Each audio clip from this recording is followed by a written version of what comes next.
Jelang pemilihan gubernur Jakarta bulan November mendatang, nama Ridwan Kamil dan Anies Baswedan kian disorot. Nama Ridwan Kamil yang belakangan santer dorong parpol Koalisi Indonesia Maju pun disebut-sebut sebagai upaya menjegal Anies. Saat ditanya wartawan, Anies pun hanya menjawab singkat, "Masa sih?"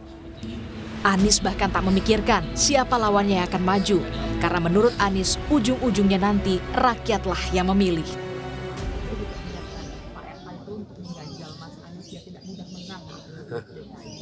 Ya, masa sih? Saya lebih melihat pentingnya memikirkan nasib warga Jakarta daripada tentang siapa yang akan ikut kompetisi. Karena siapapun yang akan ikut, ujungnya rakyat harus memilih kok. Tapi pilihannya adalah bagaimana calon memikirkan tentang masa depan warga Jakarta. Sementara majunya Ridwan Kamil di kontestasi Pilgub Jakarta tampaknya tinggal selangkah lagi. Apalagi setelah Ketua Umum Partai Golkar Erlangga Hartarto berseloroh membandingkan Anies dan RK. Erlangga bilang RK sedang OTW Jakarta. Pasang on the way to Jakarta. Kalau Pak Anies kan bergerak-gerak saja. Tapi akan kira-kira gimana Pak keseriusan? Jadi sesuai dengan apa yang kesepakatan, kita akan terus evaluasi sampai dengan bulan Juli. Tentu akan evaluasi siapa yang akan maju dan sebagainya. Tak mau kalah dengan Golkar yang sudah memberi tugas kepada Ridwan Kamil di Pilgub Jabar dan Jakarta. Gerindra juga ingin menang di Jakarta dengan memajukan Ridwan Kamil. Ketua DPD Gerindra Jakarta Ahmad Riza Patria yakin Ridwan Kamil punya potensi besar menang di Jakarta.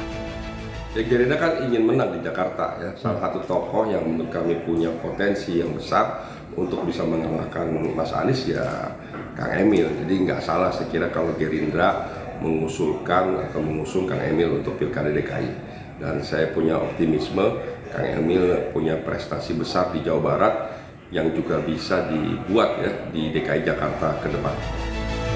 Lalu bagaimana dengan PKS yang punya raihan suara terbanyak di Jakarta? Wakil Ketua Majelis Syuro PKS Hidayat Nur Wahid menyebut partainya membuka kemungkinan koalisi bersama PDI Perjuangan. Apalagi hingga kini PKS belum menentukan sikapnya bakal mendukung Anies Baswedan atau tetap bersikeras memajukan kadernya. Namanya pilkada itu satu rezim dengan pilpres, satu rezim dengan pemilu. Semuanya adalah konstitusional. Karenanya jangan ada pemikiran pilkada dalam rangka untuk menentang negara. Itu pemikiran yang inkonstitusional. Pilkada kita diatur oleh Undang-Undang Dasar Negara Republik Indonesia tahun 45 pasal 18 ayat 4. Induknya ada di pasal 22E ayat 1. Semuanya diatur sama. Lalu benarkah pertarungan meraih suara Jakarta 1 bakal sengit antara Anies Baswedan dan Ridwan Kamil? Tim Liputan, Kompas TV. Lalu benarkah ada upaya penjegalan Anies Baswedan di Pilkada Jakarta dengan memajukan nama Ridwan Kamil? Kita akan bahas bersama Direktur Eksekutif Parameter Politik. Ada Mas Adi Praitno. Mas Adi, halo, selamat sore. Ini menarik ya, karena PKS mengakui ada tawaran nih dari Koalisi Indonesia Maju untuk posisi calon wakil gubernur pendamping RK. Anda melihatnya gimana nih Mas Adi? Ya, saya kira itu kan sebagai upaya untuk melobi PKS supaya PKS itu tidak bisa mengusung Anies di Pilkada Jakarta. Karena publik selama ini tahu bahwa Anies itu sangat identik dengan PKS. PKS ya Anies, Anies ya PKS. Jadi wajar kalau kemudian PKS itu merupakan partai politik yang belakangan ini ramai diperbincangkan. Karena kalau PKS misalnya tidak jadi mengusung Anies, bukan tidak mungkin Anies itu akan kesulitan untuk maju dalam Pilgub Jakarta. Karena per hari ini yang secara definitif mengusung Anies untuk maju hanyalah PKB. Dan itu nggak cukup, masih butuh dukungan-dukungan dari partai politik yang lain untuk menggenapi persyaratan sebagai bagian dari proses kandidasi dalam Pilgub Jakarta. Jadi wajar kalau kemudian banyak publik yang meyakini bahwa upaya-upaya untuk menghentikan Anies dalam Pilgub Jakarta bukan hanya saat berkompetisi, tapi dalam proses pencalonannya pun partai-partai yang saat ini berada di luar kubu 02 adalah mereka tidak jadi untuk mengusung Anies. Ini yang saya kira memang kita akan melihat ke depan, Mbak Maidof, apakah PKS ini iman politiknya goyang atau tetap istiqomah terus ya tertarik untuk menjadi bagian dari penting untuk mengusung Anies untuk berkompetisi di Jakarta. Kan ujiannya saat ini ada di PKS.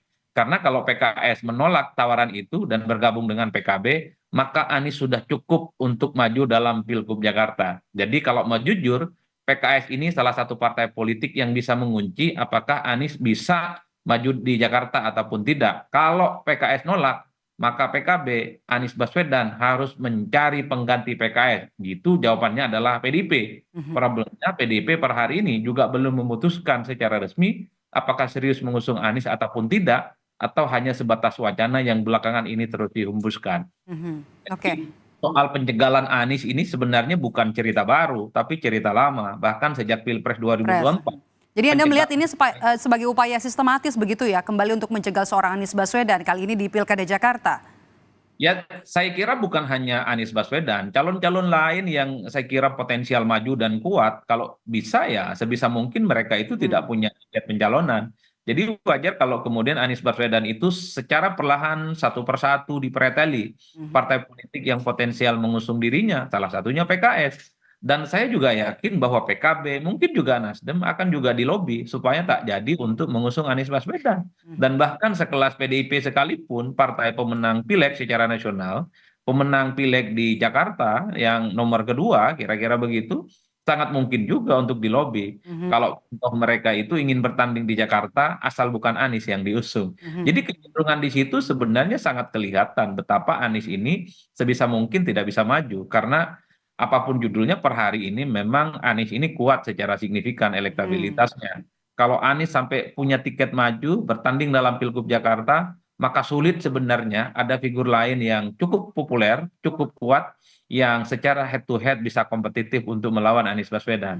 Dalam konteks itulah salah satunya cara untuk menghentikan kekuatan politik Anies supaya nggak dapat tiket.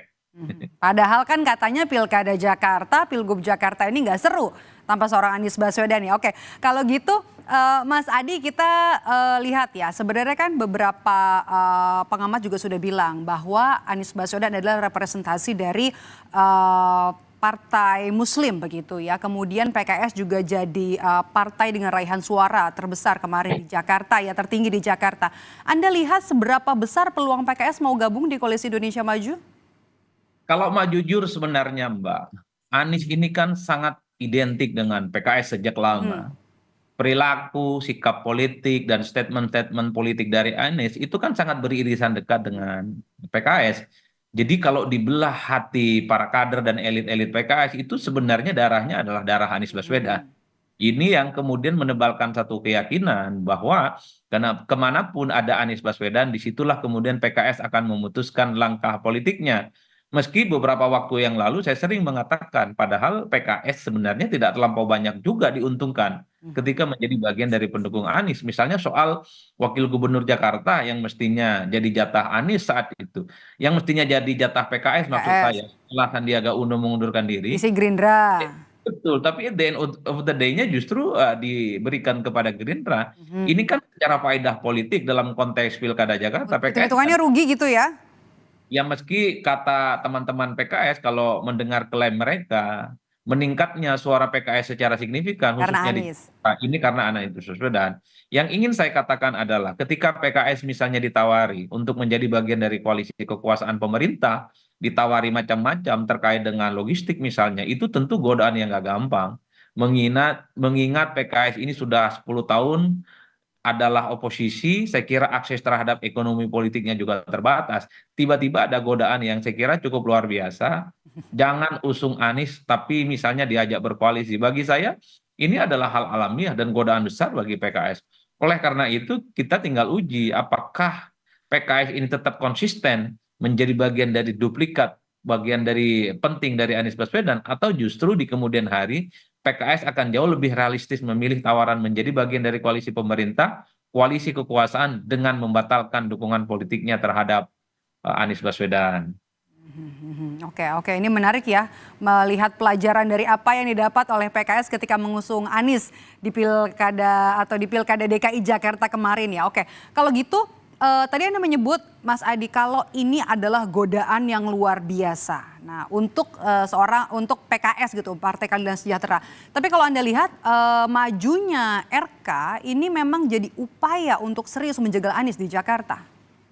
Kalau RK sebenarnya bukan untuk mencegal Anies, itu sebenarnya aspirasi dari sejumlah partai yang tergabung dalam KIM. Partai-partai KIM ini sepertinya membaca secara realistis. Mhm. Satu-satunya sosok yang punya popularitas dan elektabilitas yang relatif signifikan di Jakarta untuk bisa menantang Anies secara kompetitif, jawabannya adalah Ridwan Kamil. Mhm. Dari kubu kekuasaan, dari kubu Kim, belum ada nama-nama yang punya nama besar yang relatif bisa disejajarkan dengan Anies Baswedan. Dulu ada namanya misalnya Budi Juwandono, tapi kan nama Budi tidak terlampau dikenal di Jakarta. Mhm. Nama lain misalnya dari kader-kader PAN, kader-kader Demokrat, kader-kader Gerindra, kader-kader Golkar, itu kan tak ada nama yang semenjulang dimiliki oleh Ridwan Kamil. Jadi pilihan untuk menyebut Ridwan Kamil bertanding di Jakarta adalah sebagai upaya untuk memendung supaya kekuatan politik Anies itu bisa tertandingi oleh sosok yang namanya Ridwan Kamil. Cuman problemnya per hari ini kalau melihat gestur tubuh Ridwan Kamil, ada kecenderungan ingin memilih maju kembali di Jawa Barat. Begitupun dengan Golkar, yang saya kira jauh lebih realistis belakangan ini menyampaikan secara terbuka lebih punya keinginan memajukan Ridwan Kamil di Jawa Barat karena kalkulasi politiknya jauh lebih rasional, jauh lebih memungkinkan RK itu maju di Jawa Barat dan memenangkan pertarungan secara mudah. Beda ceritanya. Kalau RK di Jakarta, saya kira harus kerja keras meningkatkan popularitas dan elektabilitas dan tentu saja harus kerja keras untuk bisa menyaingi dan mengalahkan Anies Baswedan. Itu pun juga tak ada jaminan untuk menang dalam Pilkada Jakarta. Jadi inilah yang saya kira Kim saat ini sedang berpikir keras gitu ya, supaya ada nama-nama lain yang dipersiapkan untuk bisa menyaingi Anies Baswedan. Tentu di luar Ridwan Kamil yang kecenderungan lebih menolak maju di Jakarta. Ini yang saya kira akan kita lihat. Apakah nanti sampai pada akhir Agustus mulai muncul nama-nama yang relatif kompetitif, punya nama besar, yang dia sangat potensial bisa mengalahkan dan menyaingi Anies Baswedan. Kalau saya selalu mengatakan, Maidov, saya kira Mas Kaisang itu adalah sosok yang pas sebenarnya untuk menggantikan Ridwan Kamil maju Pilgub Jakarta menantang Anies Baswedan. Kenapa Kaisang? Saya kira Kaisang ini bukan hanya muda, bukan hanya ketua umum PSI, tapi Kaisang ini adalah menurut saya punya bonus politik sebagai anaknya presiden. Mhm. Jadi resource ini yang mestinya harus dimaksimalkan, dikapitalisasi sebagai upaya untuk melakukan kerja politik menandingi Anies Baswedan untuk bisa dikalahkan nanti dalam Pilkada tanggal 27 November 2024. Mhm. Jadi opsi-opsi ini harus mulai dimunculkan karena Ridwan Kamil dan Golkar sepertinya agak menolak untuk maju di Jakarta. Saya berpikiran kalau Ridwan Kamil itu kemudian menolak, maka Kaisang adalah salah satu opsi untuk menggantikan Ridwan Kamil. Toh putusan MA sudah memperbolehkan umur 30 tahun saat pelantikan untuk bisa maju dalam Pilgub. Saya kira di situ konteksnya. Oke, oke. Kalau kita bahas soal peta koalisi, Mas Adi, Anda lihat koalisi di Pilpres kemarin akan terulang lagi di Pilkada Jakarta melihat sekarang ada PKS, kemudian juga Koalisi Indonesia Maju yang cukup besar meskipun belum semuanya resmi ya mengusung Ridwan Kamil di Pilkada Jakarta. Peta Pilpres mungkin akan terulang, terutama pada level partai-partai pendukung Jokowi, pendukung Prabowo dan Gibran, terutama Kim ya. 4 partai politik ini kan dalam berbagai kesempatan selalu mengatakan akan terus solid ya, konsisten untuk berkoalisi. Gerindra, Golkar, Demokrat, dan PAN. Mereka kemudian mengklaim di berbagai event-event politik elektoral Pilkada di 2024, mereka mengupayakan semaksimal mungkin akan tetap solid. Salah satunya di Jakarta. Jadi ketika memunculkan nama Ridwan Kamil, 4 partai politik ini kan hampir melakukan komunikasi politik yang intens, meski ada beda pandangan. PAN dan Gerindra cenderung RK maju di Jakarta dan Golkar di Jawa Barat misalnya. Saya kira ini komunikasi yang akan terus dijalin. Tapi pada level partai pendukung 1 dan 3, pendukungnya Amin dan Ganjar Mahfud relatif lebih cair. Ya terbukti misalnya ketika PKB mengumumkan Anies sebagai calon untuk diusung di Jakarta, maka partai seperti PDIP kan tertarik untuk mengusung. PDIP ini kan pendukung Ganjar dan Mahfud. Oleh karena itu, yang cair dan saling mungkin saling bertemu itu adalah pendukungnya Ganjar dan pendukungnya Anies Baswedan. Tapi pada level pendukungnya Prabowo Subianto dan Gibran, rasa-rasanya mereka terus berupaya untuk terus solid. Buktinya juga di Jawa Timur, Partai Kim itu solid mendukung Hopipa dan Emil Dardak untuk bertanding kembali. Ini kan menunjukkan betapa sebisa mungkin 4 partai pendukung Prabowo dan Gibran ini Solid di beberapa pilkada ya. betul. Intinya di pilkada-pilkada kunci yang menjadi battleground persaingan politik selama ini, Partai Kim ini berupaya untuk solid. Yang tidak solid bagi saya adalah kemudian Partai 1 dan Partai 3 yang dalam hal bagi mereka melawan dominasi kekuasaan politik yang tergabung dalam Kim itu. Oke, Mas. Tak herankan kalau pun toh mau jujur, partai seperti PDIP sebenarnya lebih dekat ke Kim, nasionalis, inklusif, terbuka, Banding ke ketimbang PKS ya. Jadi Anda bisa melihat peluang koalisi PDIP PKS cukup besar atau justru kecil atau sulit? kalau melihat kecenderungan hari ini, koalisi PKS dan PDIP, saya hakul yakin 85% itu sudah mulai terbangun. Kan komunikasi mereka sudah terjalin. Pertama misalnya PDIP dan PKS ini sama-sama merasa partai yang didolimi waktu Pilpres 2024. Mereka ini kemudian ada titik temu pada sosok Anies Baswedan yang dinilai punya pengalaman dan elektabilitas paling menjulang kan, dan potensial untuk memenangkan kembali dalam Pilgub Jakarta. Titik temu dan titik singgung kepentingan politik inilah yang sepertinya menghilangkan sekat-sekat ideologis, sekat-sekat konfrontasi antara kedua partai ini. Yang ingin saya katakan, Maidoh, adalah pada level PDIP saat ini ada kecenderungan siapapun calon-calon yang diusung oleh kubu kekuasaan, kubu pemerintah, khususnya yang ada kaitannya dengan Pak Jokowi, pastinya PDIP akan melawan. Kenapa PDIP lebih condong ke Anies? Karena sangat mungkin kalau Ridwan Kamil maju Jakarta, wakilnya adalah Kaisang. Dalam konteks itulah kemudian PDIP pastinya akan berkoalisi dengan siapapun yang bisa melawan kekuatan politik Pak Jokowi. Di Sumut juga begitu. PDIP akan berkoalisi dengan partai menyediakan orang yang dinilai potensial untuk melawan Bobi Nasution dan seterusnya. Jadi ini yang saya kira titik singgung betapa PDIP dalam konteks pilkada serentak secara nasional di 2024 itu akan melihat di mana ada replika politik Jokowi, maka disitulah kemudian PDIP. Jangankan dengan PKS, dengan siapapun PDIP itu akan lebih cair. Yang penting mereka itu bisa mengalahkan dan melawan kekuatan politik jadi yang antitesanya Jokowi ya. Oke, kita bicara soal pendamping keduanya, baik untuk Anies Baswedan, untuk Ridwan Kamil. Menurut analisa Anda nih Mas Adi, siapa yang paling berpeluang menjadi calon wakil gubernur untuk Anies dan RK? Karena kan beberapa partai pengusung untuk Anies Baswedan juga menyodorkan kadernya. Kalau misalnya dipasangkan, kira-kira nama siapa yang tentunya tidak menggerus elektabilitas dari keduanya, Anies maupun RK? Kalau RK sebenarnya butuh orang yang bisa menambal kelemahan dan kekurangannya pada level popularitas dan elektabilitas. Oleh karena itu, sosok salah satu yang sering dimunculkan belakangan ini adalah Kaisang. Karena Kaisang apapun judulnya adalah anak presiden, ketua umum PSI, belakangan menjadi spotlight pembicaraan. Jadi variabel anak presiden ini sebenarnya bisa dimaksimalkan dan dikapitalisasi untuk mendongkrak bagaimana supaya Ridwan Kamil itu semakin signifikan dan semakin kuat di Jakarta. Karena belum ada nama-nama lain yang relatif kredibel, punya nama besar, dan kemudian mampu memaksimalkan resource politik yang ada selain Kaisang. Begitupun pada level Anies Baswedan, Anies sebenarnya hanya butuh sosok yang relatif tidak bisa menggerus suara Anies. Syukur kalau bisa meningkatkan elektabilitas Anies. Karena per hari ini elektabilitas Anies kan paling menjulang. Nyaris tak bisa tertandingi oleh figur-figur yang lain. Tentu di samping itu, soal siapa calon yang bisa mendampingi Ridwan Kamil ataupun Anies Baswedan sangat tergantung bagaimana kesepakatan politik antara elit. Pada level Anies misalnya PDIP kan tertarik menyorongkan kadernya untuk bisa berdampingan dengan Anies. Bahkan PKB beberapa waktu yang lalu juga tertarik menyodongkan kadernya untuk bisa menjadi pendamping Anies. PKS juga menyorongkan nama kadernya untuk bisa bersandingan dengan Anies Baswedan. Pada level Ridwan Kamil per hari ini baru muncul nama Kaisang.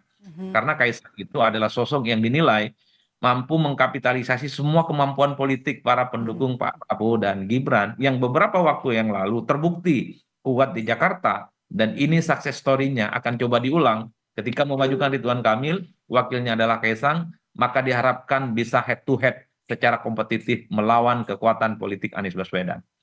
Baik, terima kasih ulasannya. Kita masih nanti sebenarnya dinamikanya seperti apa, karena semakin mendekati pendaftaran semakin hangat. Dua nama ini adalah Anies Baswedan dan juga Ridwan Kamil semakin kuat untuk nanti maju dalam bursa pemilihan Gubernur Jakarta. Terima kasih Direktur Eksekutif Parameter Politik sudah bergabung bersama kami, Mas Adi. Sehat selalu, Mas Adi.